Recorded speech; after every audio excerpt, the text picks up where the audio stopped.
Bueno, pues muy buenas noches a todos y gracias por hacer el esfuerzo de conectarse el día de hoy. Vamos a ver un repaso general. Quiero informarles que los repasos de aquí al día del examen serán 10 repasos en donde vamos a abarcar prácticamente el 100% del temario.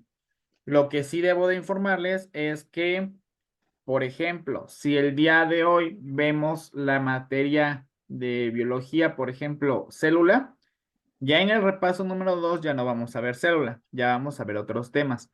La intención es que en 10 repasos nosotros metamos 100 clases, que son básicamente las que imparto en mi curso. Entonces, empieza el repaso número 1. Estos repasos, quiero informarles que días después se van a subir a la página de YouTube para que ustedes puedan tenerlos a la mano y se van a subir en orden, del 1 al 10, entonces para que lo consideren. Bueno, como les decía, persona que no me conteste es persona que va a ir saliendo, entonces sí les pido que estén muy atentos a cuando yo les pregunte porque quiero que ustedes se involucren en esta clase, ¿vale? Bueno, comenzaré. Vamos a ver primero que nada la materia de biología el día de hoy. Y para empezar a hablar de biología, vamos a hablar de el descubrimiento de la célula. Bien, por ahí se me estaba alterando un poco los resultados que estaban saliendo. Pues bueno, la célula es la unidad funcional de la vida. ¿Por qué se dice que la célula es la unidad funcional de la vida? Pues porque en ella ocurren todas las reacciones que hacen que un ser vivo se pueda considerar como vivo. Quiero que alguno de ustedes, por iniciativa propia, me diga cuáles son las funciones que definen a un ser para considerarlo como ser vivo. ¿Quién quiere participar? Yo, A ver, Esto, adelante. ¿Quién fue? este, yo, Ah, perfecto, Luis, adelante. pues sería entendido, bueno, pues las funciones comunes que tiene una persona normal sería como poder alimentarse, este, respirar, alguna de esas. Sí, tú dime todo lo que recuerdas. Bueno, lo que yo tenía entendido es que era, para poder considerarse un ser vivo era, respirar, alimentarse, dormir y, Bricia, ¿le gustas ayudar a tu compañero? sí, lo que pasa es que complementando como que lo que dijo me hizo acordarme de cuando una maestra de biología nos hizo como, no sé cómo decirlo, pero como que cada una de las palabras cada una de las letras que conformaban esta palabra era como que importante de las funciones del bueno, de los seres vivos, que era como la mar de Micho. Y ya decía así como de que moverse, alimentarse, respirar, como que esas acciones, pero no me acuerdo completamente de cada una de las letras que significaba, pero sí tiene que ver mucho como lo que decía mi compañero, pero lo voy a investigar y ya le digo. Perfecto, bueno, muy bien. Están en razón ambos que participaron, pero les voy a decir las más importantes y las que les van a preguntar en el examen. Todas las células tienen la función de obtener alimento. Entonces, el alimentarse va a ser una de las funciones que va a tener un ser vivo. También la de crecer. Recuerden que de alguna u otra manera, todas las células van a tener un crecimiento. Y este crecimiento puede ser en la multiplicación del número de células. ¿Qué otra cosa hace a un ser como vivo? Pues justamente la reproducción. La reproducción es una característica fundamental que van a tener los seres vivos y principalmente en nosotros como seres humanos vamos a tener una reproducción de qué tipo, chicos? Sexual. Sexual, sexual. efectivamente, una reproducción sexual. ¿Qué otra cosa nos hace ser un ser vivo? El movimiento. Otra de las cosas es la irritabilidad. ¿Qué es la irritabilidad? Es una característica que nos hace responder a estímulos externos. Entonces, todo esto que les acabo de mencionar son características que también va a tener la célula. y la célula se descubrió por cierta personita como la unidad mínima que cumplía con todas estas funciones. Entonces, el día de mañana que ustedes tengan su examen y les pregunten cuál es la unidad mínima de vida, ustedes deben de contestar célula, ¿de acuerdo? Ahora vamos con una pregunta dirigida. La primera pregunta de la noche le va a caer a Jason. No sé si es Jason o Jason. A ver, corríjame, por favor. Es Jason. Jason, ok, bienvenido. Te tocó la primera pregunta y la primera pregunta es, si se dan cuenta, todas las preguntas van a tener un nivel de dificultad y van a tener 4 opciones como si fuera el examen de admisión. Entonces, la primera pregunta dice, el descubrimiento de las células se acredita a una persona. ¿Cuál dirías tú que fue, Jason? El descubrimiento de las células, Sí, no sé, la A, no. ok. Tú votas por George Gamow. Muy bien. Sí. Bueno, vamos ahorita a responder la respuesta correcta. No, Vamos a espera. pasar Oh, no, no, no, no, no, no, no. No, la C. la C, Robert Hooke. Sí, sí. Ok, bueno, ahora vamos a pasar con José Emilio. José Emilio, ¿estás por ahí? Sí, Bien, te toca la pregunta de la parte de abajo. El nivel de dificultad es moderado y dice, fue el primer personaje en observar bajo un microscopio a los primeros animalículos. creo que es la C. Van Leeuwenhoek. Bueno. Sí. Pues quiero informarles que todas las preguntas y respuestas que he puesto en esta presentación son sacadas del libro de biología celular de Carr en su 5ª edición y que si ustedes lo desean, con todo gusto me lo pueden pedir y yo se los voy a compartir. De este libro han salido muchas de las preguntas de los últimos años de su examen de admisión. Entonces, por eso es como que mi libro base para las clases que tengo con mis alumnos. Entonces, en la primera pregunta que ya nos estábamos trabando un poco, Jason, efectivamente, vamos a ver las respuestas y las respuestas nos dicen que el descubrimiento de las células se acredita a Robert Hooke. Si ustedes se dan cuenta, les voy a poner fragmentos de lo que dicen los libros para que vean que efectivamente la respuesta es correcta. Y dice que el descubrimiento de las células se acredita por lo general a Robert Hooke, que fue un microscopista inglés que, fíjense, a los 27 años le fue concedida la posición de curador de London, de una de las academias más importantes de Inglaterra. Entonces, desde esos 27 años ya se consideraba un científico importante y él se dio cuenta que a partir de la estructura de un corcho se asemejaba mucho a las estructuras que tenían los tejidos animales. Por eso Robert Hooke es el pionero o la persona que se considera el descubridor de las células. Yendo con la segunda pregunta, muy bien, su compañero también la contestó, fue Anton van Leeuwenhoek. Resulta que a pesar de que Robert Hooke fue la primera persona en que descubrió las células, desde un poco antes Anton van Leeuwenhoek ya se estaba dando cuenta que existían pequeños organismos que no eran visibles a simple vista y que se movían, tenían un movimiento y entonces se dio cuenta que existía una vida mucho más pequeña a la que nosotros podíamos ver. Y esta vida se le considera como vida microscópica. Y efectivamente, fue Anton van Leeuwenhoek la primera persona en examinar una gota de agua estancada. Y en esta gota de agua, cuando la puso en el microscopio, observó una gran cantidad de animalículos. Así se le llamó a los primeros seres que pudo haber en el microscopio, que posteriormente pues nos habremos dar cuenta que fueron las primeras bacterias. Pero en ese momento no se tenía el conocimiento de que era una bacteria, así que se le llamó animalículo. Muy bien. Bueno, ahora, a partir del conocimiento de las células, empezamos a desarrollar distintos instrumentos para poder ver cada vez mejor nuestras células y cuáles son sus componentes. Entonces, se empieza a elaborar el microscopio. ¿Ustedes recuerdan cuáles fueron las primeras personas que se dedicaron a elaborar microscopios?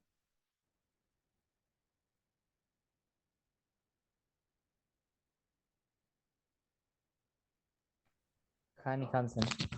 Efectivamente, Hans y Hansen, que fueron tanto padre como hijo. Justamente esta mancuerna de Hans y Hansen fueron papá e hijo que se dedicaban a elaborar microscopios. Y estas personas científicos que desde los 27 años ya estaban viendo el mundo microscópico en sus universidades, empezaron a describir las características de las células. Entonces, para poder describir las células, pues tuvieron que utilizar microscopios. Vamos con una pregunta difícil. Vamos a hablar acerca de los postulados de la teoría celular.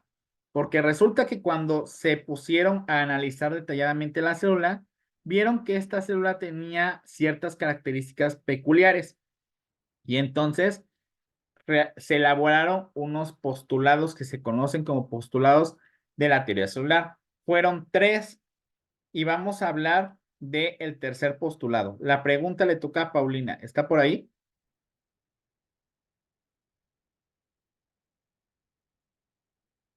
¿Pau?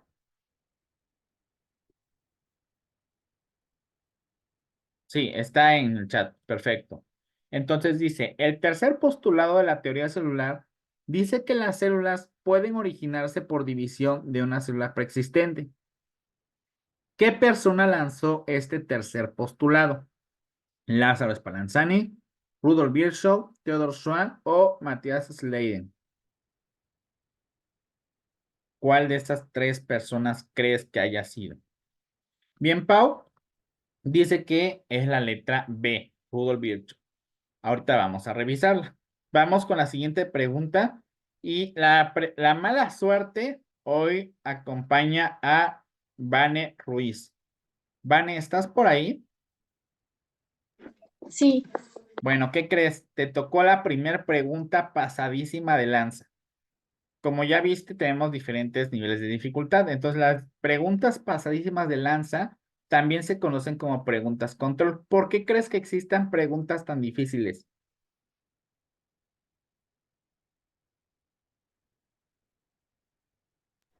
¿Qué te no sé, imaginas? pero Te voy a compartir que las preguntas súper difíciles, Vanes, son justamente para que no todas las personas saquen 10. Entonces, va a haber algunas preguntas que de plano ustedes van a decir, yo la verdad no tenía ni la menor idea que eso me pudieran preguntar, pero sirven para eso, para que no todas las personas tengan una calificación perfecta y para poder, a final de cuentas, acomodar los promedios, porque recuerden que todas las preguntas, inclusive en una sola pregunta, se puede hacer un desempate.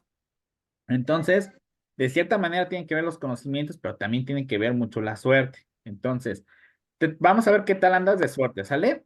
Dice, microscopio que se utiliza para examinar con detalle la superficie de las células. Tenemos 4 opciones de microscopio. ¿Qué tal te fue en tu materia de biología celular en la prepa? mal, yo soy muy mala en biología. Perfecto. Bueno, aquí vas a hacer la más pro, ¿sale?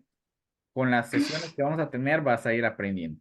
Entonces, tenemos 4 tipos de microscopio. La opción A dice convencional, la opción B dice óptico, la C dice electrónico de transmisión y la D dice electrónico de barrido. ¿Tú por cuál te irías?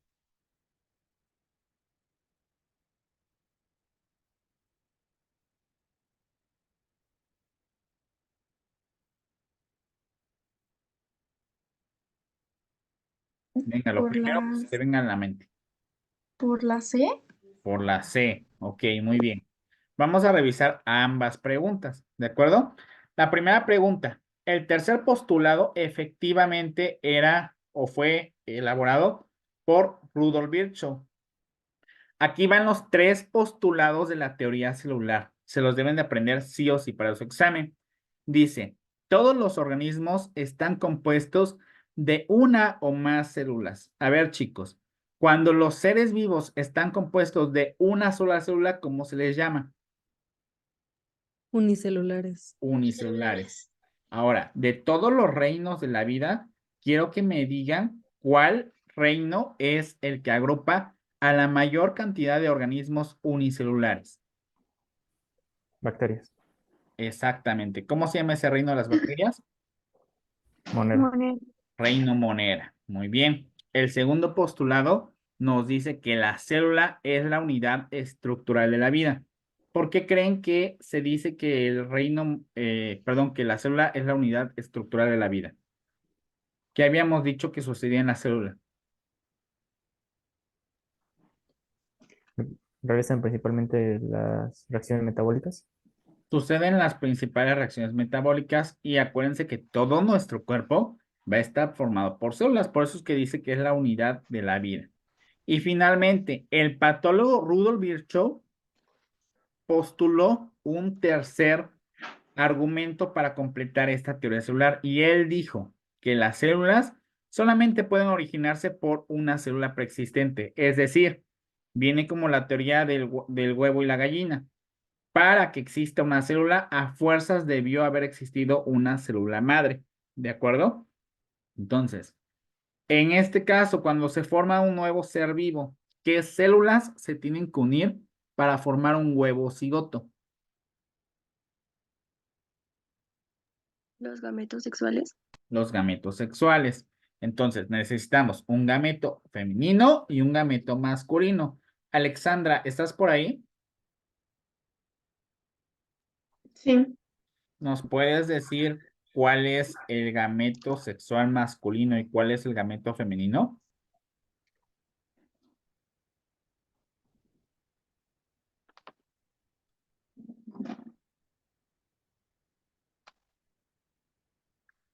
Am, Venga, lo que se te ocurra. Aquí todos nos equivocamos. serían el gameto masculino o espermatozoide y el gameto femenino, el óvulo.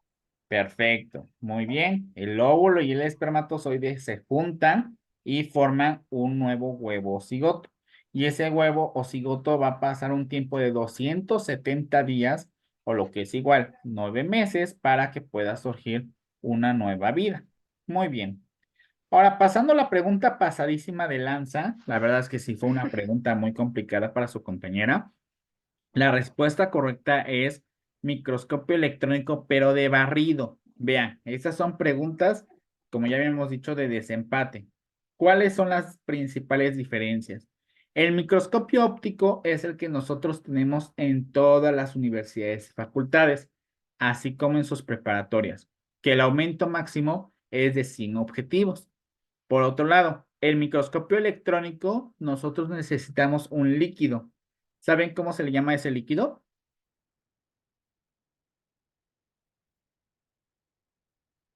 Se le llama líquido de inmersión. Y ese líquido de inmersión es el que favorece que las estructuras microscópicas se puedan ver de una manera más definida. Aquí lo dice el libro. Dice, estas células se tomó una fotografía con un microscopio electrónico de barrido. El microscopio de barrido permite ver la superficie de las células, tal cual, imagínenselo, de barrido. Nada más le da una repasada por encima. Entonces, hagan de cuenta que es como barrer y trapear. ¿Qué es lo que hace uno primero cuando está haciendo el lavado de su casa? ¿Barres o trapeas? Primero uno barre, ¿no? ¿Sí o no? Entonces, Sí. primero barres y al barrer ves la basura que te encuentras en el camino. Entonces, así el microscópico. Primero barre y ve de manera general las células. Ahora, para verlo a detalle, ¿cuál microscopio creen que tenga que utilizar para ver sus organelos?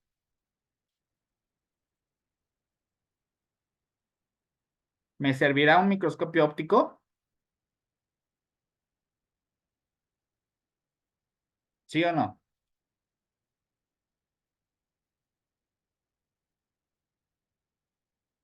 No. Sería el óptico.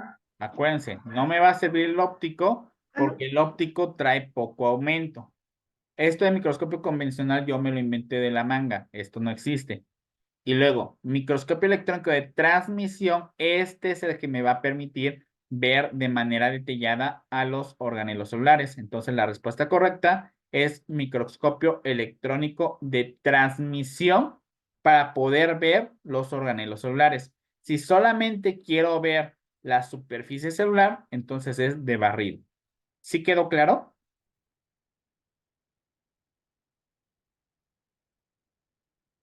¿Sí o no? Váyanme poniendo ahí en el chat. Porque si no queda Sí. claro, lo vuelvo a repetir.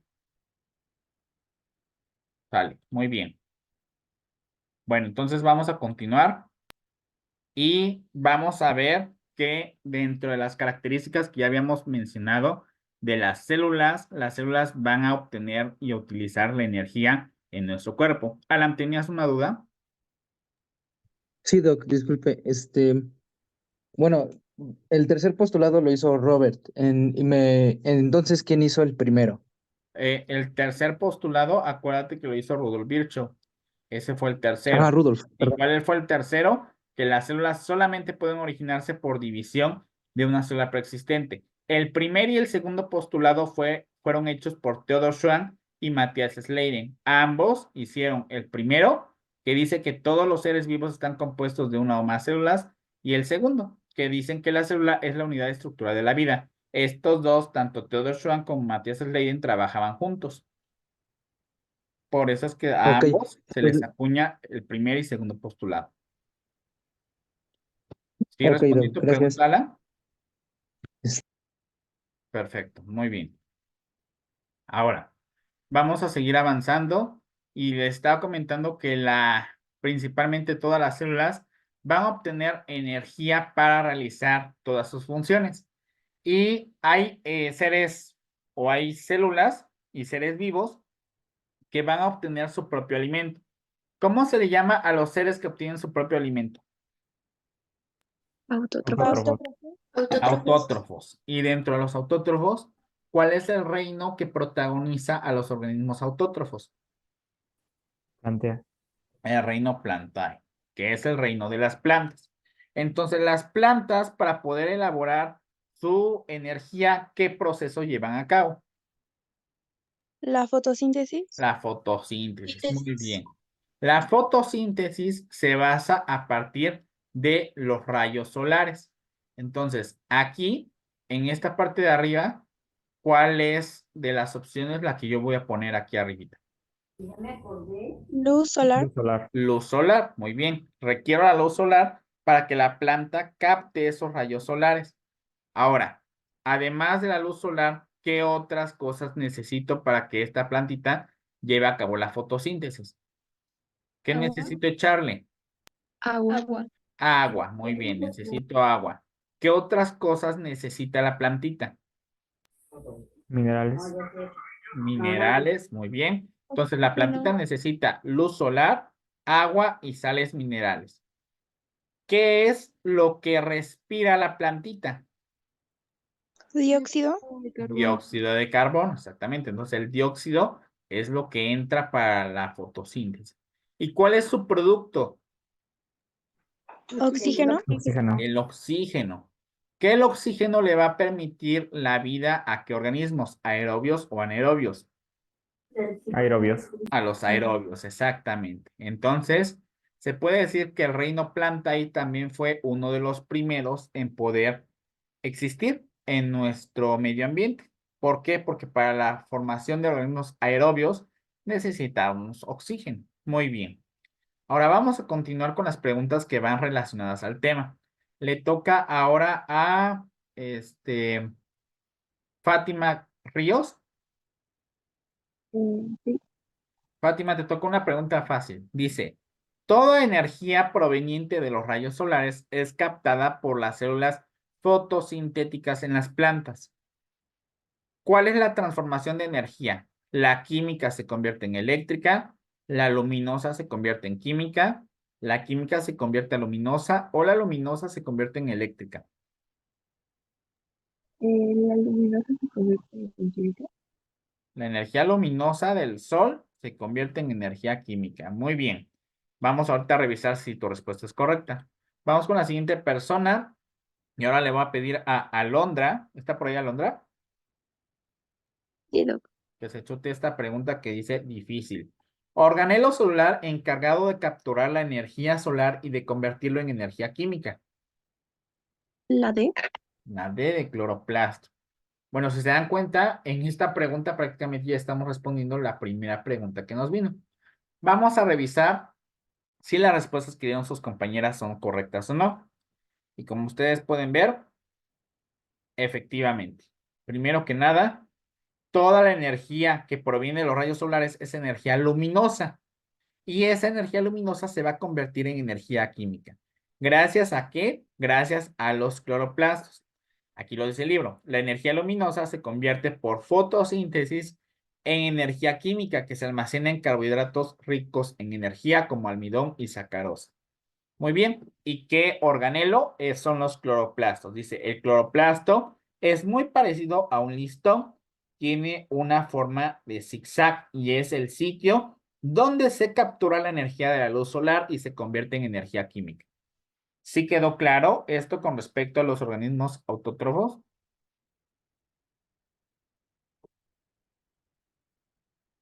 Bueno, quiero felicitar también a las personas que participaron porque lo hicieron muy bien. Vamos a seguir avanzando. Vamos a ver que cuando nosotros hablamos de célula, tenemos dos tipos de células procariotas y células eucariotas. Quiero que me diga, Brisa, ¿está por ahí? ¿Bricia o brisa? Bricia, Ah, dígame. ¿cuál es la principal diferencia entre una célula procariota y una eucariota? De que la procariota no tiene núcleo definido. Exactamente. Entonces, si nos vamos a la etimología, pro significa antes y eu significa verdadero. Carion significa núcleo. Entonces, una célula procariota es una célula que aún no tiene ¿qué? Núcleo. No tiene un núcleo. Las eucariotas sí tienen un núcleo definido. Entonces, del lado izquierdo estamos viendo una célula procariota y del lado derecho estamos viendo una célula eucariota. La eucariota, además de tener un núcleo, va a tener organelos celulares, que estos organelos celulares van a favorecer el metabolismo de las células. ¿De acuerdo? Muy bien. Ahora, gracias, Bricia. Vamos a seguir con las preguntas. Y viene una pregunta de nivel intermedio. Esa pregunta le va a tocar ahora a Zaira. ¿Está por ahí, Zaira?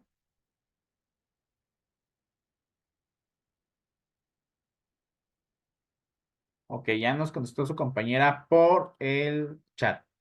Dice, son características comunes entre las células procariotas y las células eucariotas las siguientes.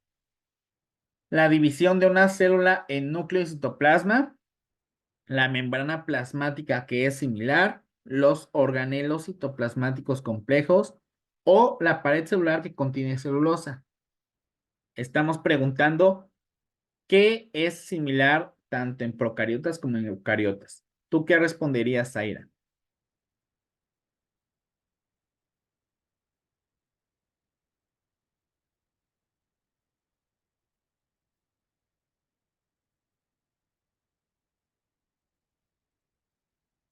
Su compañera Zaira responde la letra B, una membrana plasmática que es de estructura similar, pero tiene dudas. ¿Ustedes qué hubiesen respondido, chicos? La D. La D, pared celular que contiene celulosa.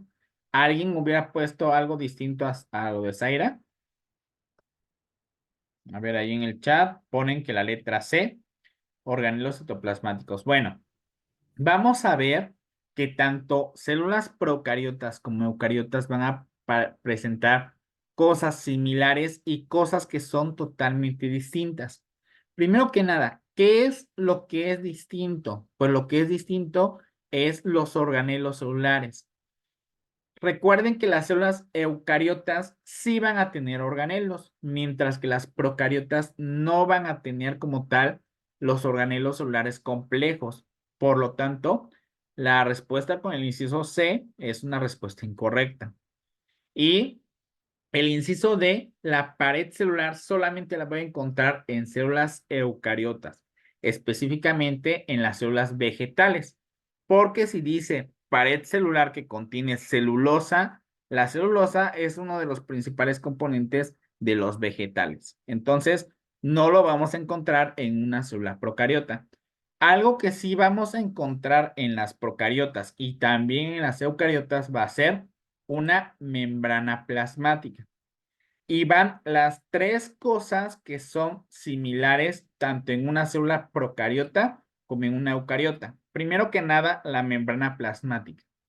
¿Qué es la membrana plasmática? La membrana plasmática va a ser un recubrimiento que le va a dar forma a la célula y que va a favorecer el intercambio de sustancias dentro y fuera de la célula. Esa es la membrana. Como tal, va a ser una estructura que la va a proteger.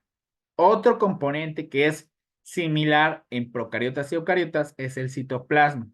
El citoplasma, recuerden, cito significa célula y plasma es líquido. Es el líquido que van a tener ambas células donde vamos a encontrar a sus componentes celulares.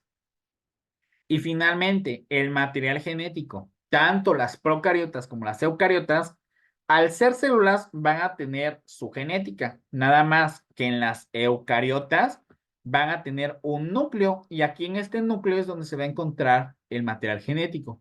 Por otro lado, en las procariotas van a tener todo su ADN regado en el citoplasma. Bien, chicos, hasta aquí llegamos con la primera parte de este mega repaso.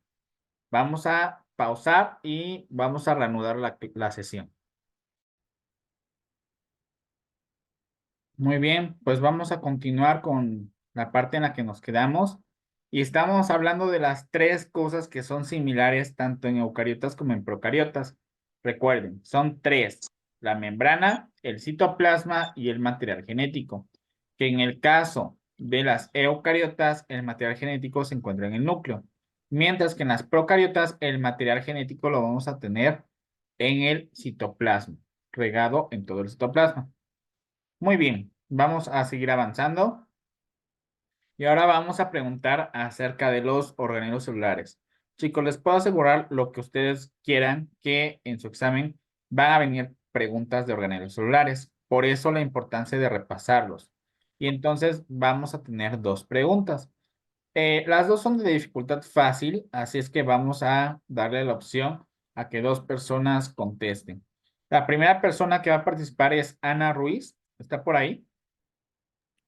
Sí, aquí estoy, dígame. Muy bien. Como ya vimos, las células eucariotas van a tener organelos y esos organelos van a tener múltiples funciones. La primera pregunta dice, ¿es un organelo que se caracteriza por clasificar, modificar y transportar a los productos celulares? Dentro de las opciones tenemos lisosoma, retículo endoplásmico, aparato de Golgi y membrana plasmática. Creo que es la D. Membrana plasmática. Clasifica, modifica y transporta productos celulares. ¿Alguien hubiese escogido algo distinto?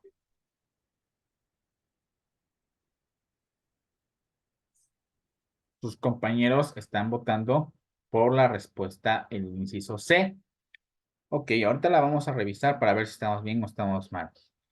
Vamos ahora con Ari. ¿Está por ahí Ari?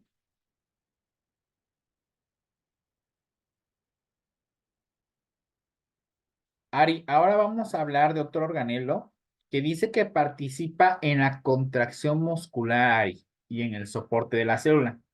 Tenemos cuatro opciones. Viene membrana plasmática, ribosomas, citoesqueleto y el núcleo celular. ¿Tú cuál crees que pueda participar en la contracción del músculo?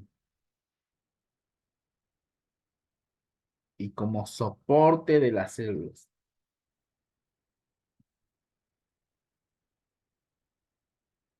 Su compañera dice que el inciso A, la membrana plasmática.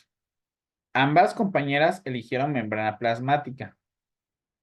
¿Alguno de ustedes que están en la llamada hubiese escogido algo distinto para la segunda pregunta?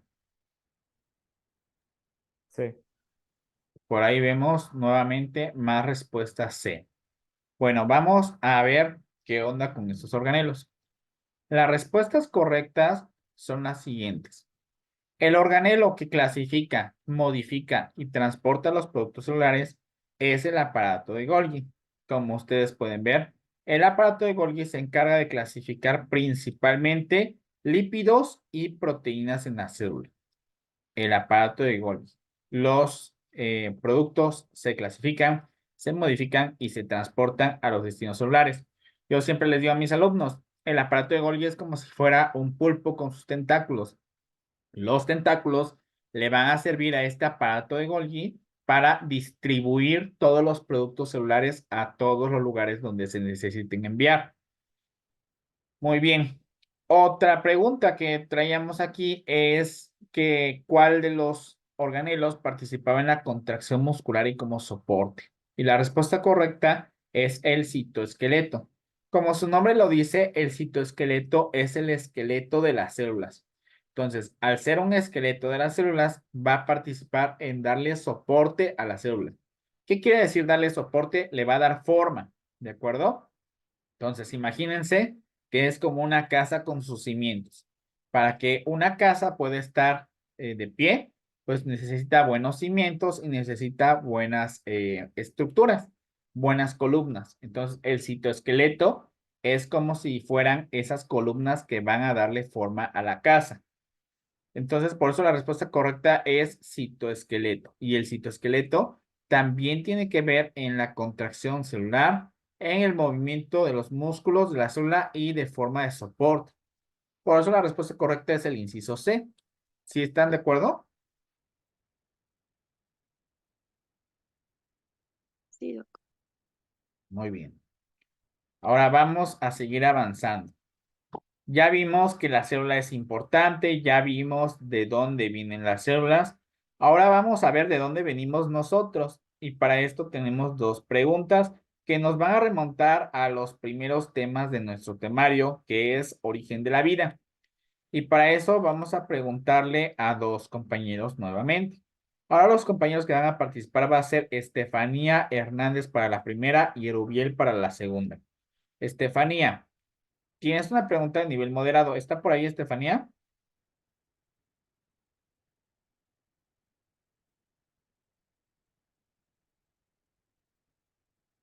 Fanny, perfecto, dice.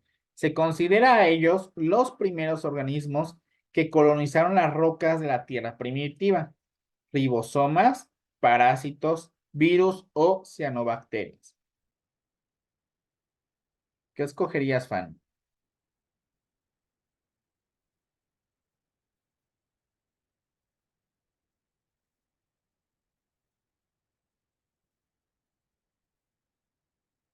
Ustedes vayan pensando y desde su casita también vayan contestando.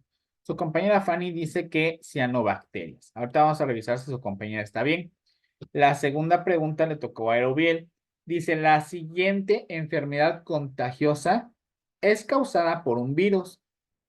Y vienen 4 enfermedades. Viene la candidiasis vaginal, viene el sarampión, viene la faringitis bacteriana y viene la tuberculosis. Su compañero Erubiel escoge la letra B, que es sarampión. Bueno, antes de pasar a esto, como ustedes se dan cuenta, estamos viendo origen de la vida. Y entonces el origen de la vida nos habla acerca de los primeros organismos que existieron en nuestro planeta. Si ustedes recuerdan, existen varias teorías del origen de la vida. La que les van a preguntar sí o sí es la teoría quimiosintética, mejor conocida como teoría de ¿qué?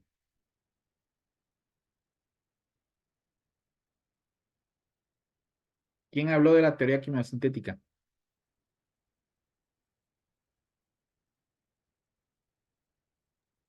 Oren y Helen. Oparin y Hallan. Muy bien. Entonces, la teoría quimiosintética o la teoría de Oparin nos habla que en nuestro planeta hace millones de años existieron condiciones adversas que lo que hicieron fue un incremento en la temperatura de nuestro planeta. ¿Por qué? ¿Qué sucedió? Pues existían erupciones volcánicas, existían rayos solares existían rayos ultravioleta, no existía capa de ozono y por lo tanto toda esa energía hizo que nuestro planeta tuviera como tal un líquido demasiado caliente y en el cual estaba a pleno hervor en nuestro planeta.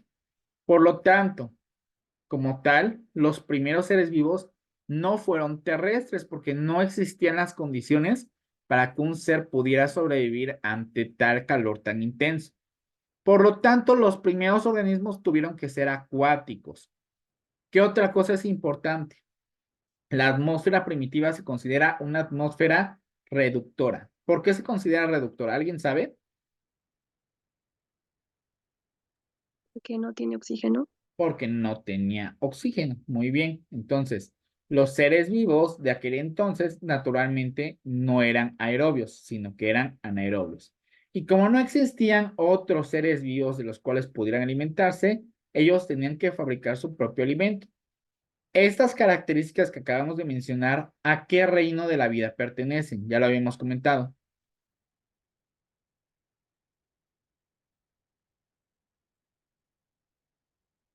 Son 5 reinos. ¿Cuál es el reino que más se parece a lo que acabamos de describir? Monera. El reino Monera. Muy bien. Bueno, hubo 2 personas que quisieron imitar las condiciones adversas de la Tierra primitiva. ¿Alguien recuerda quiénes fueron las personas que hicieron el experimento de la teoría de Oparin? Miller y Uri. Miller y Urey, perfecto. Y Miller y Urey recrearon las condiciones de la atmósfera primitiva porque ellos simularon las descargas de chispas como si fueran descargas de rayos, de truenos, pues de rayos, y también simularon o asemejaron los gases que en ese entonces existían en la atmósfera. ¿Cuáles eran los principales gases? Recuerden que no había oxígeno. Los gases que existían eran metano, amoníaco e hidrógeno. Entonces, incluyeron estos gases en su experimento y le pusieron también calor, porque recuerden que el líquido, ¿qué característica debía tener? ¿Era hirviendo o era un líquido frío? Hirviendo. Era un líquido hirviendo. Entonces, al recrear este experimento, ¿qué sucedió? Que empezaron a crearse los primeros coacervados. ¿Qué quiere decir coacervado?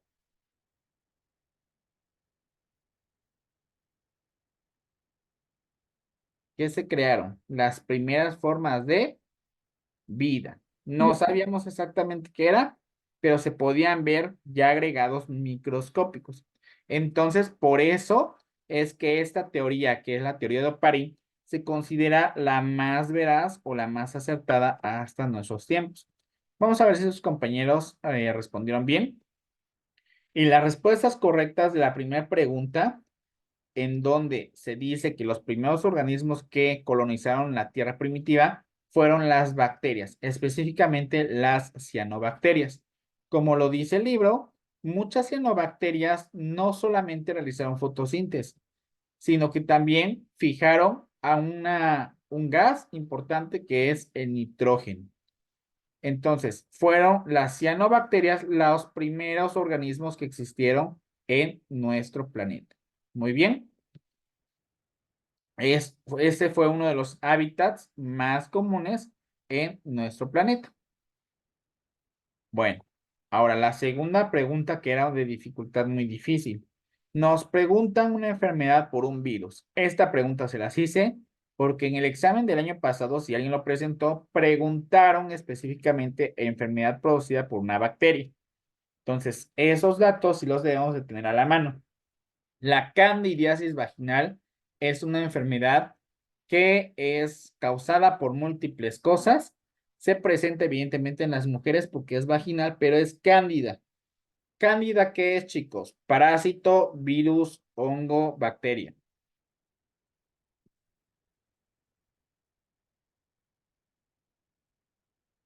¿Qué es la cándida? Hongo, Es un hongo. Y los hongos nos causan mucha ¿qué? comezón. Mucha Comezón. comezón.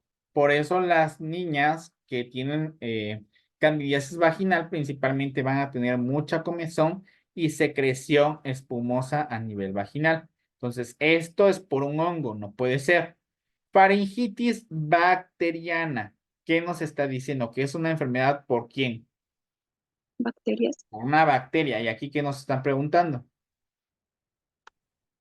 Un virus. Por lo tanto, tampoco es la respuesta correcta.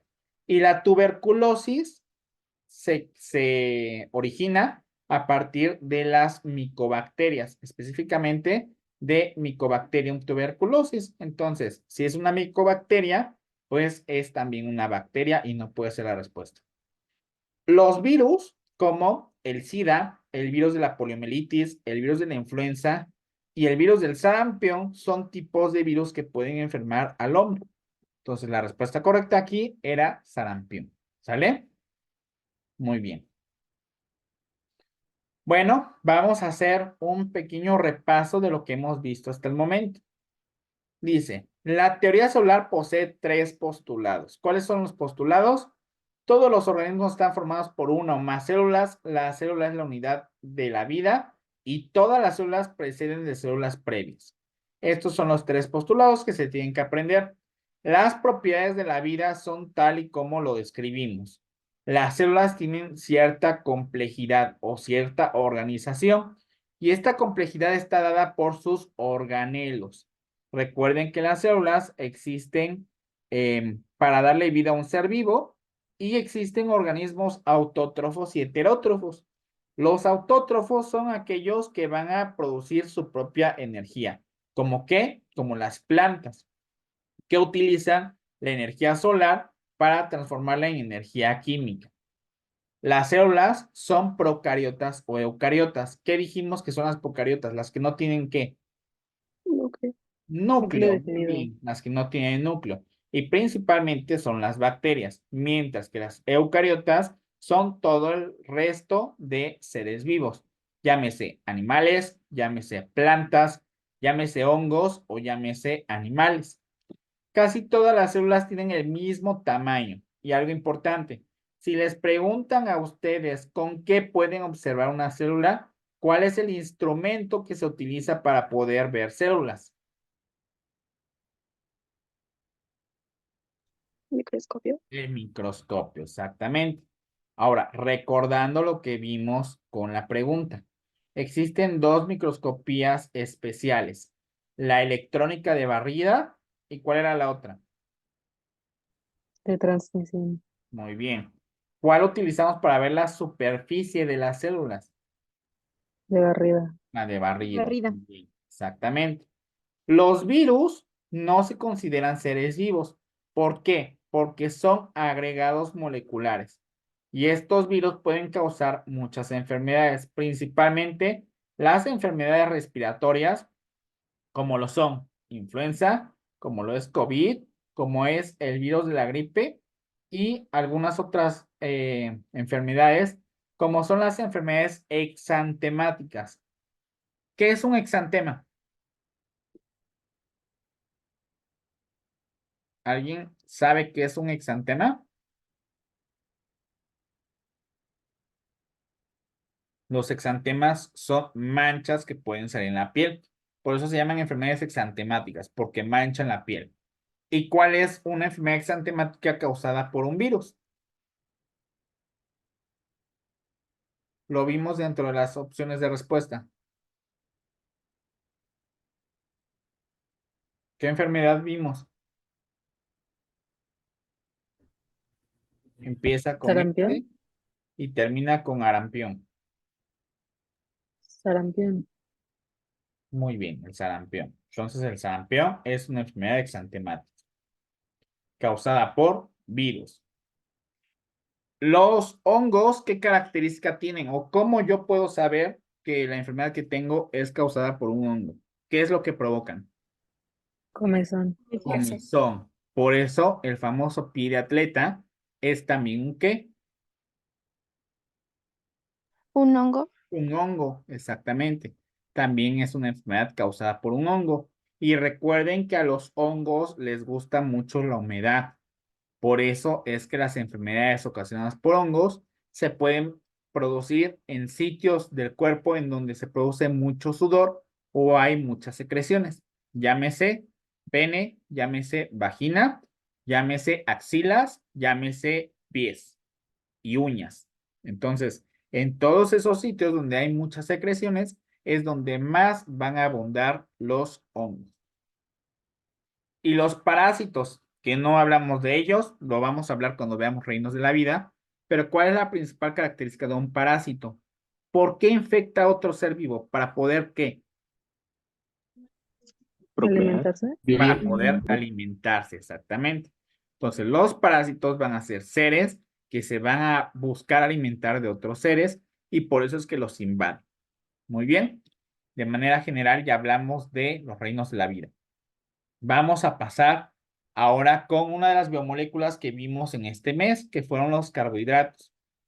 Y para eso vamos a ver si mis alumnitos tienen el conocimiento fresco. Le vamos a preguntar a Alan, ¿está por ahí?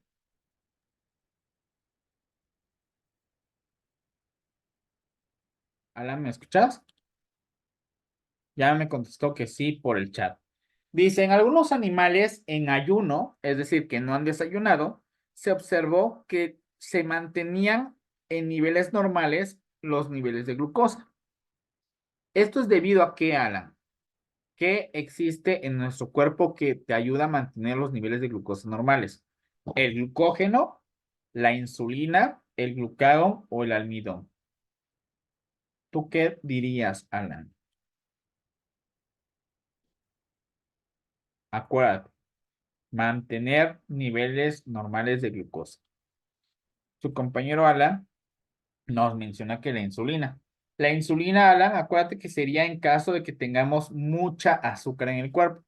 Pero aquí no te están diciendo que tengas mucha azúcar. Aquí te están diciendo que te fuiste a la escuela sin desayunar, que cuando te toman una muestra de sangre, no tienes el azúcar baja, sino que la tienes normal. Entonces, ¿ustedes qué pondrían, chicos?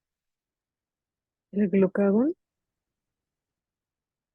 Por ahí ponen el El glucagón. glucógeno. Por ahí otras personas dicen el glucógeno. Entonces, vamos a ver, hay una gran tendencia por la letra A. Vamos a escoger a otra persona que va a responder una pregunta pasadísima de lanza y esa persona va a ser Itzel. ¿Está por ahí Itzel?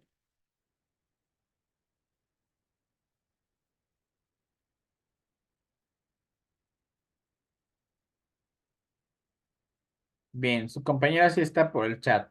Itzel, creo que no habías entrado cuando comenté esto, pero las preguntas pasadísimas de lanza son todas aquellas que te pueden hacer equivocarte y que justamente están diseñadas para fregarte. ¿Por qué? Porque no todas las personas van a tener una calificación perfecta. Por eso es que existen esas preguntas.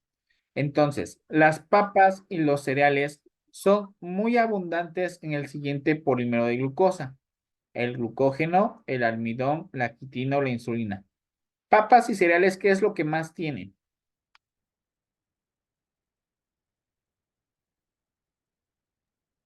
Almidón. Compañera, responde almidón.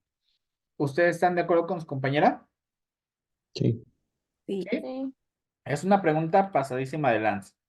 Pero ok, la gran mayoría dice que sí. De manera general, vamos a recordar que los carbohidratos tienen una principal función que va a ser el aporte inmediato de energía. Es decir, los carbohidratos van a tener una principal función y es energética, darnos energía. Y la unidad más sencilla de los carbohidratos son justamente los monosacáridos. Si recordamos la bioquímica, tenemos 4 moléculas que son orgánicas. Y las moléculas que son orgánicas se caracterizan por tener ¿qué? Carbono. Carbono, exactamente. Entonces tenemos carbohidratos, lípidos, proteínas y ácidos nucleicos. Estas 3 las vamos a dejar para luego. Nos vamos a enfocar en los carbohidratos. Los carbohidratos pueden ser monosacáridos, cuando solamente es un azúcar, disacáridos, cuando se nos juntan 2 monosacáridos, o polisacáridos. Acuérdense, más de 6 monosacáridos es polisacárido. Y entonces, aquí nos mencionan ustedes que uno de los más abundantes en papas y cereales va a ser el almidón. Vamos a ver si esto es cierto. Bueno, la respuesta ya la están observando y dice que Claude Bernard, que fue un investigador, se dio cuenta en unas especies llamadas perritos cómo es que de repente los perritos no perdían los niveles de azúcar en su cuerpo a pesar de no haber desayunado. Pues él se dio cuenta que a nivel del hígado existía un polímero insoluble en glucosa, al cual llamó glucógeno. Y ese glucógeno es el que cuando tu cuerpo no tiene azúcar y la necesita, el hígado transforma ese glucógeno en glucosa para poder satisfacer la necesidad de azúcar de los tejidos, ¿sale? Entonces, la sustancia se llama glucógeno. Vamos con la pregunta pasadísima de lanza. Decía cuál es el principal polisacárido en papas y cereales. Nosotros aquí, después de ver la tablita, podemos darnos cuenta que el principal polisacárido en todo lo que son papas y cereales, que a fin de cuentas son cereales, es el almidón, vegetales. O sea, en todas las verduras, como era la papa y el cereal. Entonces, esa es la respuesta correcta. La mayor parte de las plantas almacena su excedente de energía química en formas de almidón. Papas y cereales contienen sobre todo almidón. Entonces, esa es la respuesta que ustedes deben de seleccionar en su examen. Ahora vamos a hablar un poco acerca de los diferentes aparatos y sistemas. Y si ustedes recuerdan, en este mes, chicos, alumnos de mi curso, vimos algunos aparatos. Principalmente vimos el sistema muscular. Ya que lo recuerdan, porque ya lo acabamos de mencionar, ¿cuál es el principal organelo que se encarga de la contracción muscular? Citoesqueleto. El citoesqueleto, muy bien. Entonces, si se dan cuenta, sí se les quedan las cosas. Repasen para que nunca se les olvide. ¿Y qué es la asimetría muscular? ¿Quién me quiere decir qué es la asimetría muscular?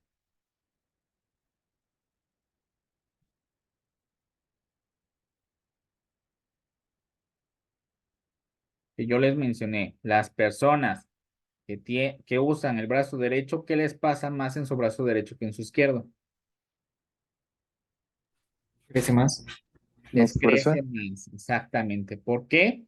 Porque el músculo del brazo derecho en las personas que son diestras se desarrolla mucho más.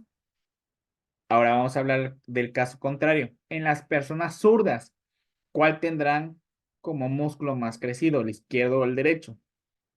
Izquierdo.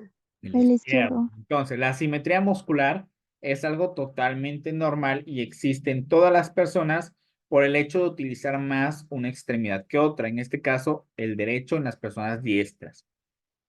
Bueno, vamos con preguntas pasadísimas de lanza, preguntas que solamente encuentran ustedes en un libro y preguntas que, como les había dicho, son de suerte para marcar a veces desempates, porque se cree o se tiene estimado que la gran mayoría de las personas van a fallar este tipo de preguntas. Entonces, vamos a ver si la persona que le va a preguntar lo va a fallar o no la va a fallar. Y le toca a Michelle. ¿Está por ahí, Michelle?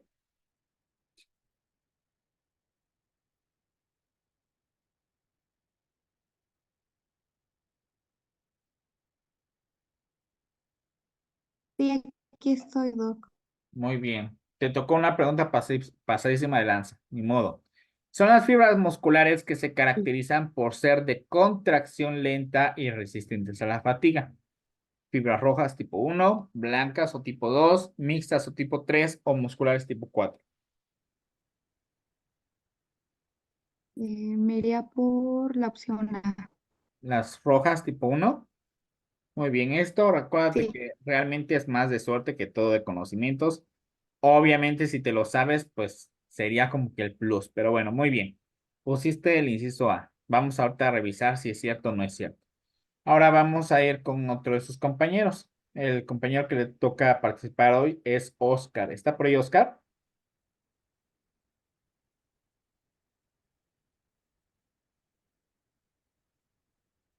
Oscar, esta pregunta es difícil, pero no tanto como la de tu compañera. Dice, cuando un músculo es sometido a mucho ejercicio intenso, como esas personas que son gym bros, que van al gimnasio y se quieren poner bien mameis, aumenta el tamaño de la fibra muscular. ¿Cómo se le llama a eso, Oscar? ¿Atrofia, apoptosis, hipertrofia o displasia? ¿Tú qué pondrías, Oscar?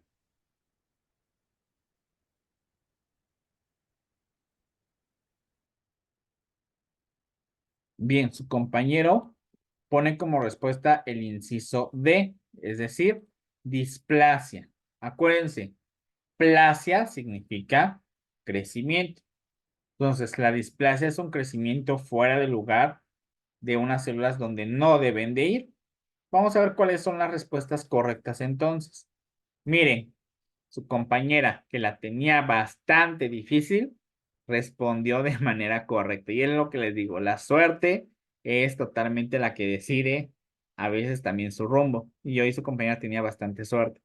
Las fibras rojas o tipo 1 son fibras que son ricas en mioglobina y son resistentes a la fatiga, que era lo que te estaban preguntando. Muy bien, la suerte el día de hoy jugó de tu lado.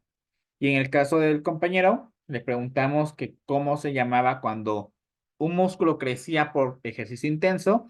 La respuesta correcta es la hipertrofia. Y aquí tenemos los conceptos. Cuando un músculo aumenta de diámetro por ejercicio, se le llama hipertrofia. Y es natural, los músculos crecen. Hiper es crecimiento. Entonces, una hipertrofia es un crecimiento de un músculo. Ahora, tenemos otras definiciones. La atrofia es todo lo contrario. Cuando un músculo ya no se utiliza, se empieza a hacer pequeño o se degenera. Y eso es la atrofia como tal. La displasia. ¿Qué es la displasia? La displasia es cuando crecen células de manera desproporcionada en un lugar donde no deben de ir. Básicamente, muchas de las displasias originan cánceres. Entonces, la respuesta no podía ser displasia. Y finalmente, apoptosis. La apoptosis es la muerte celular programada. Y la apoptosis, pues en este caso tampoco era opción de respuesta. Entonces, lo correcto fue lo que hizo su compañero, su compañera, perdón, que contestó, que fueron las fibras tipo 1. Y en el caso del compañero, la respuesta correcta era hipertrofia. Muy bien. Eso con respecto al sistema muscular. Ahora, si se acuerdan, también vimos respiratorio. En respiratorio mencionamos de la principal unidad, la unidad funcional y principal del sistema respiratorio. ¿Alguien me quiere recordar cuál es esa unidad? Los bronquios. ¿No? Los alvéolos. El Los alvéolo. Alvéolos. alvéolos. Acuérdense, los alvéolos llevan a cabo la hematosis. ¿Qué es la hematosis? El intercambio de gases dentro de los pulmones. El intercambio de gases dentro de los pulmones. Muy bien. ¿Qué gas es el que entra y qué gas es el que sale? Dióxido de carbono y oxígeno. Muy bien. Entonces, lo que vamos a meter a nuestro cuerpo es oxígeno y lo que vamos a sacar es dióxido de carbono. ¿Y qué dijimos con respecto al monóxido de carbono y al oxígeno? Estos son dos gases. ¿Cuál gas tiene mayor afinidad por el eritrocito? El monóxido. El monóxido. Muy bien. ¿Por qué? ¿Qué es lo que sucede cuando las personas dejan su anafre prendido? Hay muchas personas que se llegan a intoxicar e inclusive mueren por estar respirando toda la noche ese gas. Pues ese gas es monóxido de carbono y es 1000 veces más afín por el eritrocito que el oxígeno. Entonces, si el eritrocito o si sus células de la sangre encuentran en el ambiente monóxido de carbono, lo van a preferir y van a desechar el oxígeno. Nuestro cuerpo, al no tener oxígeno, pues se va a quedar sin esa oxigenación en los tejidos y los tejidos van a empezar a morir. Por eso es que muchas de las personas mueren cuando dejan anafres o dejan hornos prendidos. Bien, vamos a ir con unas respuestas para unas preguntas con respecto al sistema respiratorio, pero antes una de sus compañeras me pidió que me regresara a la diapositiva anterior. Entonces me voy a regresar a la diapositiva anterior, donde está la explicación de los tipos de fibras musculares y donde están las definiciones de músculos. Recuerden que la presentación, la clase, la van a tener ustedes en su Drive para los que son mis alumnos. Y para los que no son mis alumnos, voy a subir esta clase a YouTube para que ustedes la puedan ver. Cuando tengamos ya el link de la clase, yo se los haré llegar para que todos le echen una vista a estas diapositivas. ¿De acuerdo? Pónganme si están de acuerdo o no en el chat.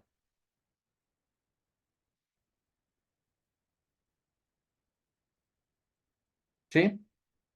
¿Sí? Muy bien. Bueno, vamos a avanzar entonces. Vienen otras dos preguntas y vamos a seguir haciendo que participen los compañeros y le va a tocar a Vane y a Jorge. A Vane Ruiz le va a tocar la primera pregunta, que es de dificultad fácil. El cambio en el tono de la voz es debido a la inflamación de qué, Vane? ¿Del conducto auditivo, de las amígdalas, de la laringe o de la faringe y la tráquea?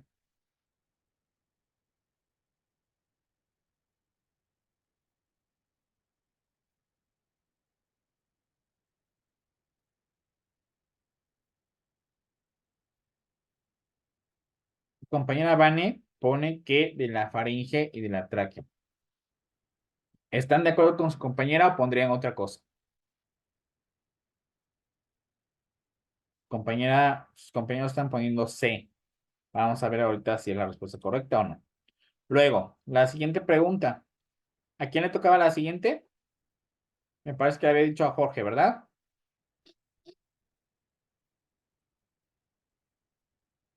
Ok, Jorge. Dice, el pulmón derecho y el pulmón izquierdo difieren o son diferentes en su cantidad de lóbulos. ¿El pulmón izquierdo cuántos lóbulos posee, Jorge? Es una pregunta de dificultad moderada.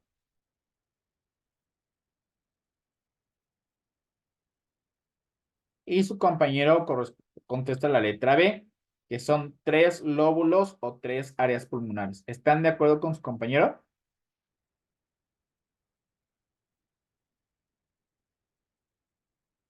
Ok, aquí muchos están poniendo que la letra A.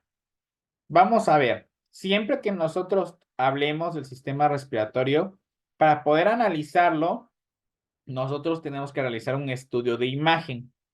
¿Qué significa un estudio de imagen? Un estudio donde voy a tener una fotografía y la voy a poder evaluar. Esa fotografía se llama radiografía. No le pudieron poner fotografía, le tuvieron que poner radiografía porque se emplean ¿qué? Unos rayos. ¿Rayos qué? X. X. Rayos X, exactamente. Entonces, la posición de la radiografía es una radiografía anterior. ¿Qué quiere decir? Yo me voy a poner de frente y me van a lanzar un disparo, que no es otra cosa que radiación, que me va a permitir ver cómo se encuentran mis pulmones y mis órganos que están en la cavidad torácica. Les hago la pregunta a ustedes, ¿cuáles son los órganos que corresponden al tórax?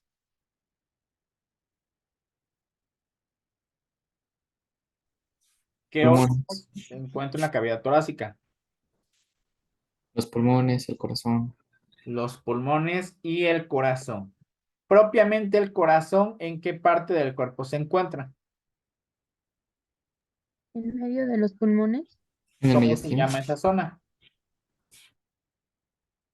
Mediastino. Mediastino, exactamente. Que está en medio, por eso se llama mediastino. Entonces, el mediastino, ahí encontramos el corazón y tenemos dos pulmones, uno derecho y uno izquierdo. Primero que nada, para nosotros poder saber que una radiografía está bien tomada, debo de contar los arcos costales, es decir, debo de contar las costillas. ¿Cuántas costillas verdaderas tiene un ser humano?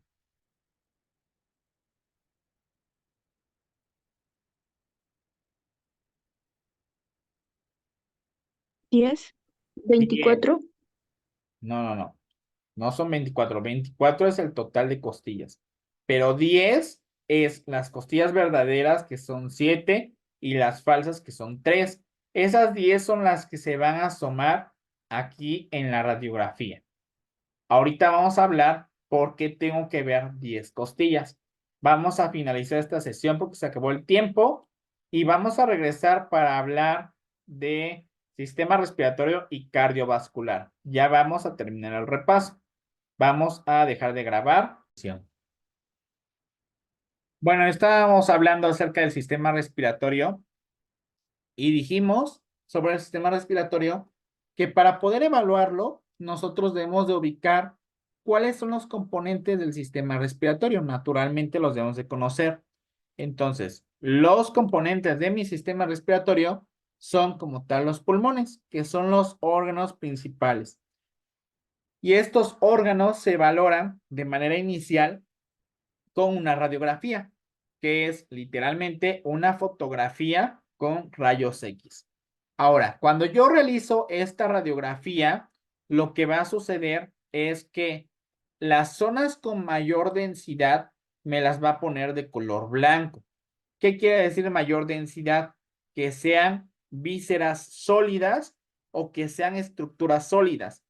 Por eso es que los huesos los voy a poder ver, porque los huesos son sólidos. Quizá todavía no vemos sistema óseo, pero les voy a preguntar, ¿cuáles son los dos minerales que componen a un hueso? ¿Alguien sabe? Calcio y fósforo. Muy bien, calcio y fósforo. Entonces, si una persona tiene adecuados niveles de calcio y fósforo, debe ser normal que yo pueda ver en una radiografía sus arcos costales o sus costillas, para que me entiendan. Entonces, ¿cuántas costillas debo de ver? Lo normal es que yo vea las 7 costillas verdaderas y las 3 falsas, que son en total 10 costillas del lado derecho y 10 costillas del lado izquierdo. De esa manera puedo decir que mi radiografía estuvo bien penetrada, es decir, que tuvo una buena exposición a la radiación. ¿Qué otra cosa es importante?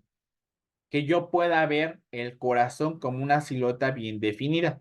Si se dan cuenta, aquí sí se ve muy bien el corazón. ¿Y qué otra cosa tengo que apreciar? Que las clavículas estén básicamente simétricas. Entonces, como si está simétrica, puedo decir que esta radiografía sí está bien tomada. ¿Qué estructuras principales tengo que ver? Ya dijimos, el corazón y los pulmones. Y hay que saber la diferencia entre la ventilación y la respiración. Para yo poder tomar una buena radiografía, necesito que estos pulmones estén chiquitos o estén grandes, chicos.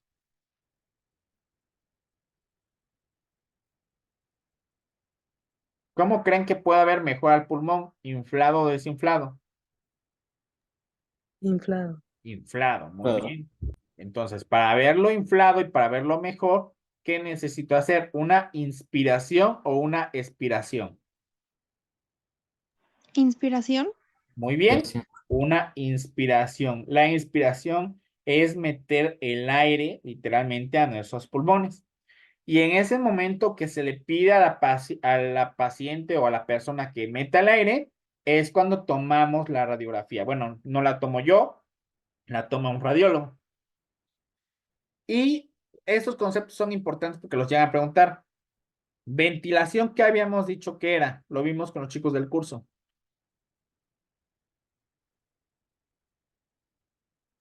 Meter y sacar aire. Cuando entraría a los Meter y sacar aire, exactamente. Eso es ventilar. ¿Y qué es respirar? El intercambio de oxígeno. El intercambio de oxígeno y de dióxido de carbono. Muy bien, entonces, ¿se dan cuenta? No es lo mismo ventilar que respirar. Una persona puede estar respirando sin ventilar. ¿Qué ejemplo pusimos de las personas que respiran sin ventilar? ¿Cuáles son esas personas que intercambian gases sin meter aire? Los que están entubados. Los que están intubados, exactamente. Gente que está muy grave en el hospital, les ponen un tubo y ese tubo les va a administrar los gases. Es decir, les va a permitir su respiración sin que la persona haga un esfuerzo por meter aire. Entonces, no van a estar ventilando, pero sí van a poder intercambiar gases. Entonces, sí van a respirar. Y por eso es que las personas intubadas y sedadas que están súper graves en los hospitales siguen viviendo porque hay una máquina que hace su respiración por ellos. Entonces, si se dan cuenta, el sistema respiratorio es súper importante porque gracias a este todos mis tejidos y mis órganos van a estar con oxígeno. Bien, vamos a ver las respuestas de las preguntas que tuvimos. Primero que nada, el cambio en el tono de la voz es ocasionado por la inflamación en la laringe. La laringe es una estructura de nuestra boca como tal, específicamente en la zona de la garganta, en donde vamos a tener las cuerdas vocales. Entonces, es importante que ustedes sepan que las personas que se enferman o las personas que ocupan mucho tiempo su voz llegan a producir una inflamación de sus cuerdas bucales. Y esa inflamación de las cuerdas bucales se conoce como laringitis. Pregunto, ¿qué personas son las que más frecuentemente van a tener episodios de laringitis? Los que cantan. Los que cantan. Ejemplo, mariachis. Ejemplo, cantantes. Ejemplo, oradores. Son personas que van a producir laringitis, que es la inflamación de sus cuerdas vocales por ocupar mucho su voz. Bueno, a ver, quiero que me digan aquí, ¿qué es? Este que estoy señalando, este de acá. ¿Es pulmón derecho o pulmón izquierdo? Derecho. Pulmón derecho. Derecho. ¿Por qué es derecho? Porque tiene 3 lóbulos. Porque tiene 3 lóbulos o 3 espacios. Y este es el Izquierdo. izquierdo porque va a tener 2 espacios. Entonces, aquí me preguntaban, el pulmón derecho y el izquierdo son diferentes. El pulmón izquierdo posee 2 lóbulos o 2 áreas pulmonares. Este es el izquierdo. Entonces, acuérdense, si se os llegan a preguntar, el pulmón izquierdo solamente está dividido en 2 partes, mientras que el pulmón derecho está dividido en 3 partes. Así es nuestra anatomía y así es la pregunta que les pueden hacer a ustedes en su examen de admisión. Entonces, vayan recordando estos puntos importantes. ¿Alguna duda? No. Vamos a finalizar con un poco del sistema cardiovascular. Nosotros ya habíamos hablado de la diferencia entre venas y arterias. ¿Qué me pueden decir acerca de las arterias y qué me pueden decir acerca de las venas? ¿Cuál es su principal diferencia? Que las arterias son un poco más gruesas que las venas. ¿Y por qué son más gruesas? ¿Qué tienen que soportar? Más Más presión. presión de sangre. Más presión de sangre. Entonces, literalmente las arterias soportan, ¿no? Y por eso es que tienen que ser más gruesas, porque la sangre va a circular más fuerte y con mayor presión que las venas. Ahora, en nuestro corazón se pueden acumular todas las sustancias que nosotros estemos ingiriendo. Si nosotros ingerimos agua, naturalmente nuestra sangre va a ser más líquida, pero habemos muchas personas que no tomamos suficiente agua, que preferimos, por ejemplo, tomar café o tomar refresco, tomar jugos. Y a fin de cuentas, todo esto es grasa y azúcar que se puede ir acumulando en nuestro cuerpo.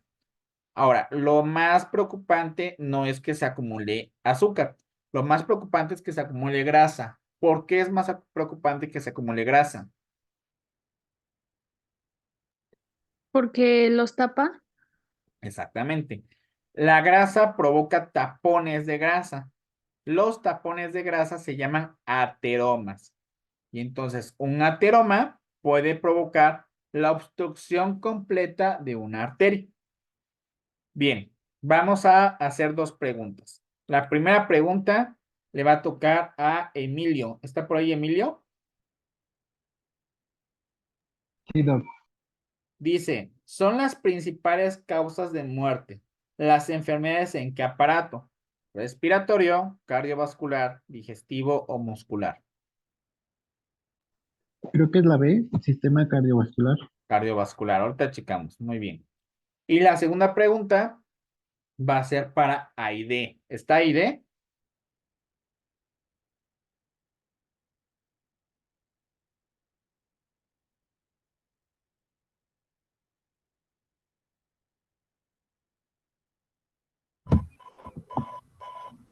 Ok, ya estamos escuchando a su compañera Aide. Aide, te toca una respuesta o más bien una pregunta fácil y dice, la célula principal del sistema vascular, ¿cuál es? Tenemos 4 opciones, neurona, osteocito, eritrocito o condrocito. ¿Qué responderías tú, Aide?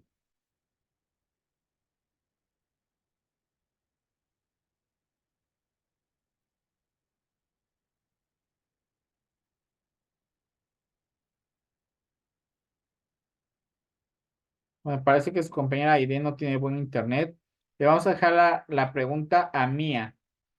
¿Está por ahí Mía? Sí. Ok, ¿qué pondrías Mía? ¿Me podría decir cuál es el sistema vascular?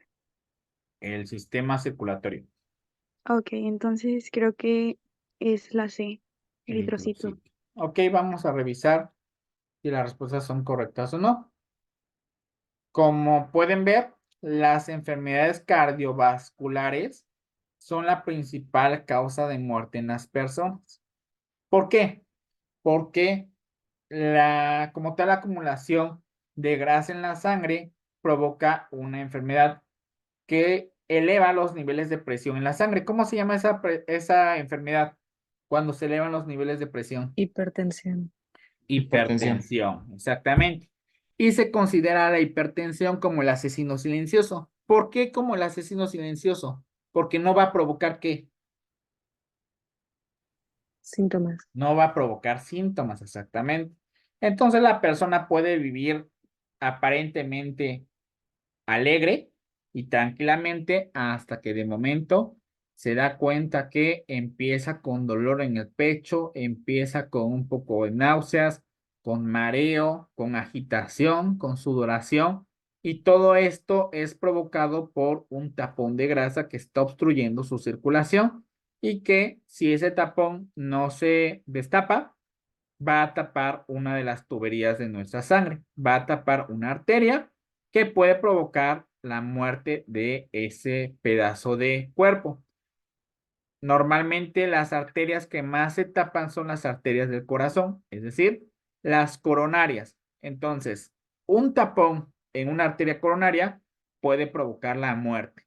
Por eso es que la hipertensión es el asesino silencioso.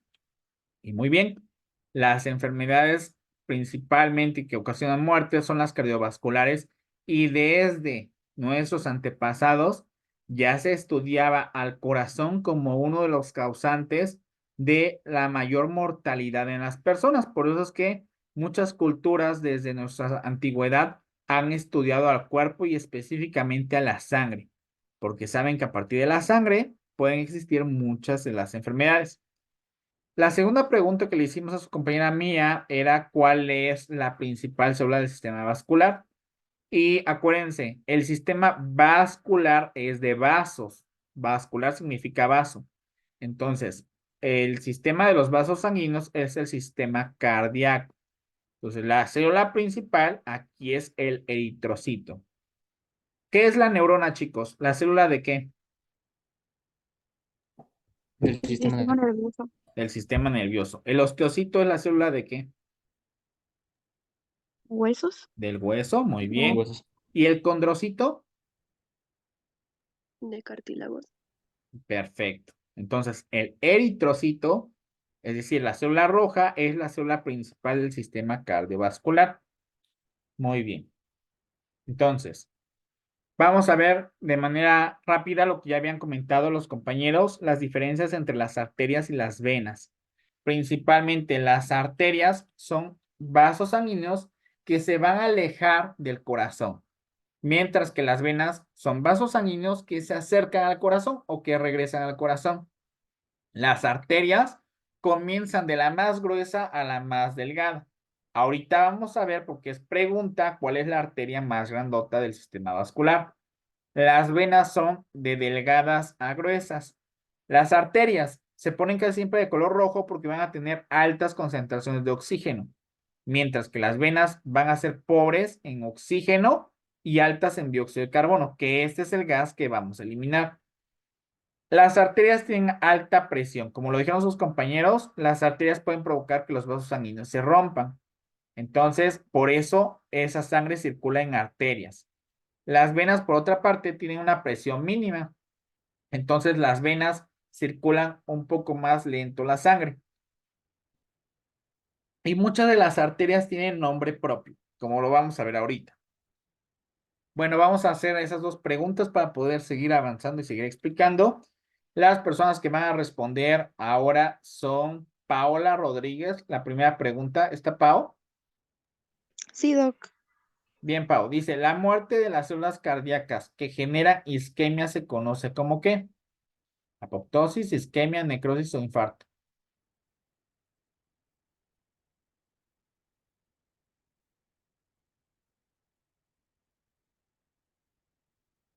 Yo digo que infarto.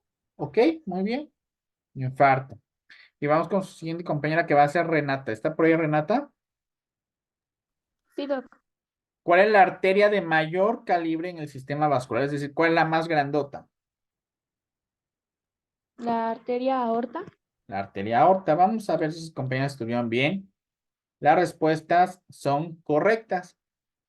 Y aquí vamos a ver la definición de infarto. Un infarto es la muerte de células en un territorio determinado. Normalmente les digo que por estadística el territorio que más se muere es el territorio del corazón. Entonces, por eso es que existe el infarto al miocardio y por eso es que es el más frecuente, porque es cuando donde las células mayormente van a tener muerte, porque son los vasos sanguíneos que más se van a obstruir.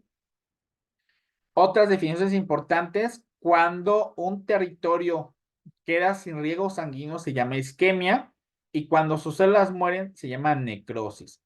El acúmulo o el conjunto de isquemia más necrosis provoca infartos. Entonces aquí la muerte que genera isquemia, es decir, la suma de ambas, es un infarto. ¿Sí quedó claro? Sí, Doc. Y la última preguntábamos la arteria más gruesa y es la aorta. La aorta es una arteria muy gruesa que va a salir del corazón y que su principal función es repartir la sangre hacia todos los tejidos. Bien, ya vimos ahora características de la sangre, de las arterias y las venas. Vamos a terminar con el corazón y tenemos dos preguntas. ¿Quién quiere hacer las dos preguntas que quedan? Necesito dos voluntarios. Son las últimas dos preguntas.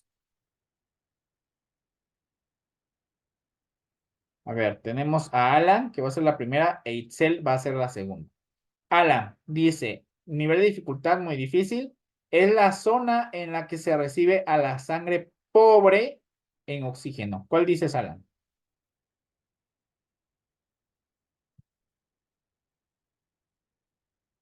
Tu compañero Alan escoge la aurícula derecha. ¿Están de acuerdo con su compañero o elegirían otra?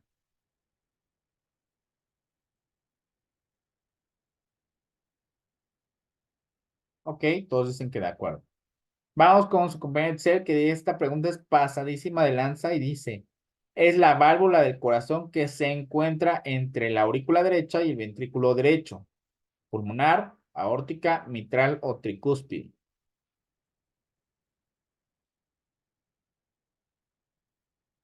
Su compañera Itzel dice pulmonar. ¿Están de acuerdo con su compañera o eligen otra? Bueno, por ahí hay comentarios que eligen la letra D. Vamos a ver cuál es la respuesta correcta.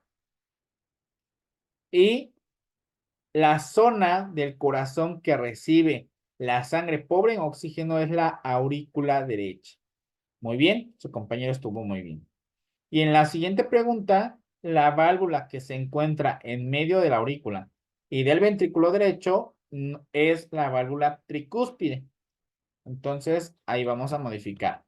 Bueno, ¿qué vamos a hacer? Voy a hacer un pequeño esquema del corazón para recordarles a ustedes cuáles son las cosas que se tienen que aprender cada vez que vean sistema cardiovascular. Para empezar, el corazón no tiene la forma que siempre nos han dicho, así como esta.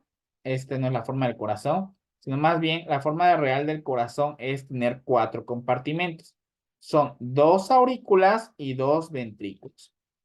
Entonces, el corazón tiene las aurículas que son más pequeñitas y los ventrículos que son más grandotes.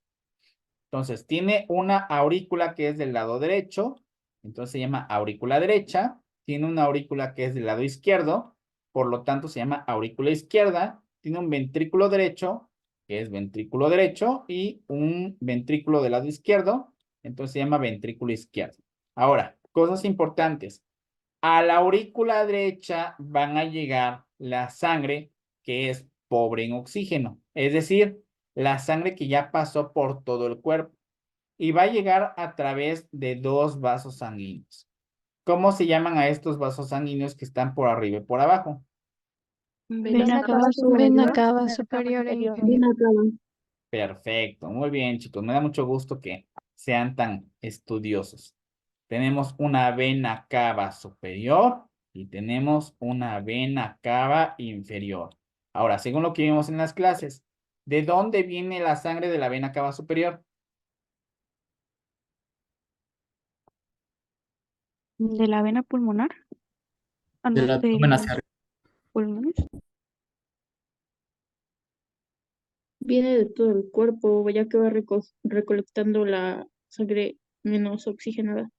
Exactamente, viene de todo el cuerpo. Nosotros tenemos el corazón, ya habían dicho ustedes, en el mediastino. Entonces, ese es nuestro corazón. Y aquí tenemos la vena cava superior. ¿De qué parte del cuerpo viene la vena cava superior? Del encéfalo y de las extremidades superiores. Exactamente, del encéfalo y de las extremidades superiores. Porque es por lógica, viene de la parte de arriba. Ahora, la parte de abajo, que es la vena cava inferior, que es esta manguerita que está saliendo por acá abajo, va a recoger la sangre ¿de dónde?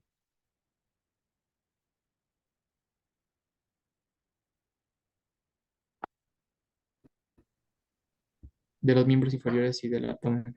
De miembros inferiores y de la cavidad ¿qué? Abdomen. Abdominal. Muy bien. Entonces, toda esa sangre que viene de abajo y que viene de arriba, pero que es pobre en oxígeno, va a llegar a la aurícula derecha. Y esta aurícula derecha se va a dividir del ventrículo derecho por una válvula que tiene tres cúspides o tres orejitas. Si tiene tres cúspides, ¿cómo se llama la válvula? Tricúspide. Tricúspide, exactamente. Y esa válvula va a permitir que la sangre pase de la aurícula al ventrículo derecho, pero va a impedir que, El retroceso. va a impedir que regrese, exactamente. Muy bien. Entonces, para eso se encuentran las válvulas, para darle un sentido unidireccional a la sangre. Del lado de donde está la sangre rica en oxígeno, la aurícula izquierda va a conectar ¿con quién? El ventrículo izquierdo. Con el ventrículo izquierdo, pero para poder conectar, tiene que pasar por una válvula que tiene dos cúspides. ¿Cómo se llama esa válvula? Válvula mitral. La mitral. Mitral. Muy bien. ¿Por qué se llama mitral? Tiene solo dos válvulas. Tiene solamente dos, ¿qué? Dos piquitos. ¿Se parece a qué? A los gorros de los papás. A los gorritos del papa, exactamente. Por eso se llama válvula mitral. Entonces, esa válvula mitral lo que va a hacer es que va a regular el flujo de sangre oxigenada de la arteria, de la aurícula al ventrículo, pero va a impedir que El regreso. va a impedir su regreso, exactamente. Entonces, cuando la sangre pobre en oxígeno que necesita oxigenarse llega al ventrículo derecho, tiene que ir a un lugar en donde se va a poder oxigenar. ¿Cuál es el órgano por excelencia que oxigena nuestro cuerpo? Los Pulmón. pulmones. Los pulmones, exactamente. Y se van a ir gracias a la única arteria que conduce sangre pobre en oxígeno. ¿Cómo se llama esa arteria? Pulmonar. Arteria pulmonar. Arteria pulmonar. Muy bien. Ese es el recorrido de la sangre desoxigenada. Ahora hablemos de la sangre oxigenada. La sangre oxigenada dijimos que viene de la aurícula izquierda y va a pasar al ventrículo izquierdo. Y de aquí, del ventrículo izquierdo, tiene que salir por un vaso muy grandote para soportar la fuerza con la que va a salir del corazón. ¿Cómo se llama ese vaso sanguíneo súper grandote? Aorta. aorta. La aorta, exactamente. Y la aorta va a repartir la sangre hacia todo el cuerpo. Bien. Entonces, ¿cómo se llama al momento en donde se van a apachurrar el ventrículo derecho y el ventrículo izquierdo? ¿Sístole o diástole? Sístole. Sístole, exactamente. La sístole es cuando el corazón se apachurra y la sangre sale disparada.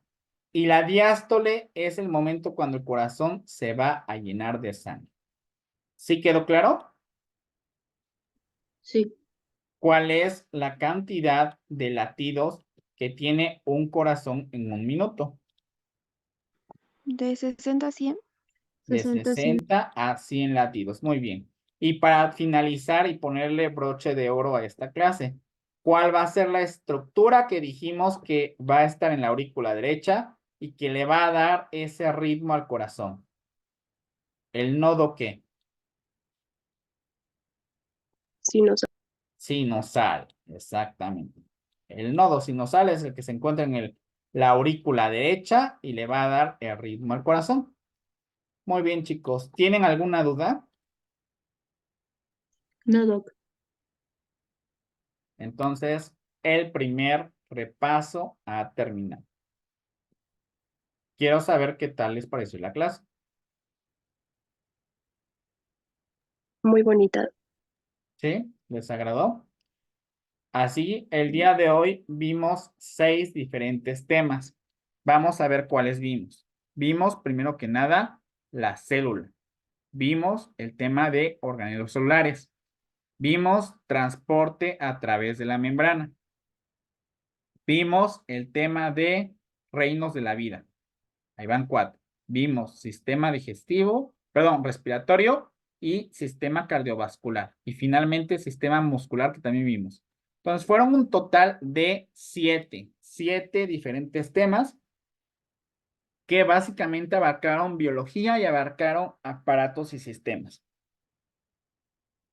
Los siguientes repasos ya dijimos que no se van a repetir los temas. Entonces, puede ser que el siguiente repaso sea de español y de mate, o puede ser que sea de química y de física.